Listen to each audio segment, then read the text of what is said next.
dimension. And I believe that the ultimate goal and outcome of this will be peace and sustainable development that are the aims of the United Nations and all mankind. Dear friends, since we are in the vital turning point of globalization due to innovations and new technologies, I would like to present my statement in three parts. The first one is globalization and the fourth industrial revolution. The second one, the Belt and Road Initiative. And the last one, economic and trade cooperation.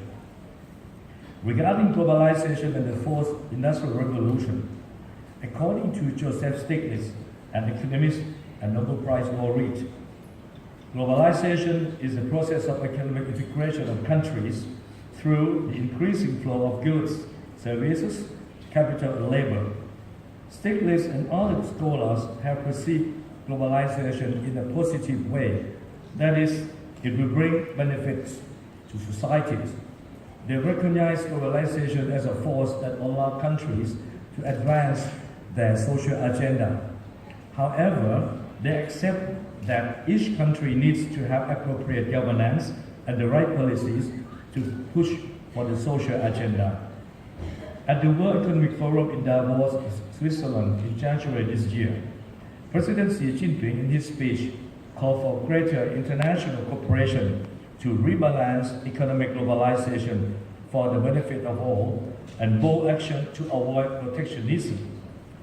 I think that globalization is a reality and a double-edged sword, as noted by President Xi Jinping. In January 2016, days ahead of the Economic Summit in Davos, Oxfam revealed that 1% of people own more wealth than the other, 99%. And 62 individuals have the same wealth as the poorest 3.6 billion people in the world. Astonishingly, this year, in January, Oxfam reported that only 8 men have the same wealth as the 3.6 billion people. Oxfam explained that had the new data regarding the distribution of global wealth in India and China been available in 2016, the figure would not be 62, but only 9. So the number reduces from 9 to 8 for the year 2007. It's worse than in 2016. This is the dark side of globalization. The incredible inequality means that the super rich and the rich benefit the most from globalization, and this can explain the Brexit and the success of President Donald Trump in the presidential election. In any case, it seems that scholars and the majority of politicians still have positive attitudes towards globalization, but the world needs serious international cooperation to readjust and rebalance globalization for the benefit of all as a priority. Of course, from now on, China will step up to play a key role in stabilizing world economic and social development with collaboration from other countries through the Belt and Road Initiative. The fourth industrial revolution is an apparent key factor to transform everything we have experienced before during the period of globalization. As you may know, the first industrial revolution 200 years ago came with steam power. The second 100 years ago can be characterized by electric power. The third, since 1960, concerns electronics and information technology. The fourth, which is building on the third, is called the digital revolution, starting from the middle of the last century.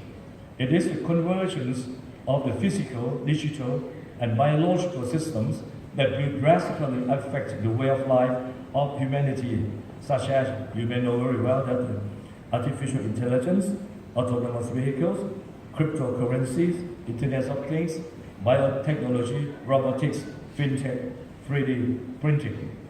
The same change is also a double-edged sword. On the positive side, for instance, we will live longer and have more quality of life due to 3D printing and biotechnology. Doctors can diagnose illness more precisely and use artificial organs to effectively replace the real one. The technological innovation will also reduce sharply the cost of transportation and communication. Logistics will be more effective and the cost of trade will diminish. On the negative side, the revolution will bring expanded inequality and disrupt labor markets since robots will substitute for human labor. Taxi drivers will gradually disappear due to the emergence of autonomous taxi vehicles. With regard to the impact on business, Klaus Schwab, founder and executive chairman, World Economic Forum, stated that, on the whole, there are four main effects that the fourth industrial revolution has on business. First, on customer expectations. Second, on product enhancement. Third, on collaborative innovation. And fourth, on organizational reforms. Customers will be at the epicenter of the economy, and the companies are forced to re-examine the way they do business. He also pointed out that current system of public policy and decision-making evolved alongside the second industrial revolution, when decision makers have time to study a specific issue and develop the necessary response or appropriate regulatory framework. The whole process was designed to be linear and mechanistic, following a strict top-down approach, but such an approach is no longer feasible. Therefore, it is a must for the government and regulatory agencies to collaborate closely with business and civil society to cope with the fourth industrial revolution impacts under the ongoing economic globalization. Regarding the Belt and Road Initiative, this started 3 years ago when President Xi Jinping visited Central Asia and South Asia in September and October 2013. He announced this initiative of jointly building the Silk Road Economic Belt and the 21st Central Maritime Silk Road, which together are called the Belt and Road.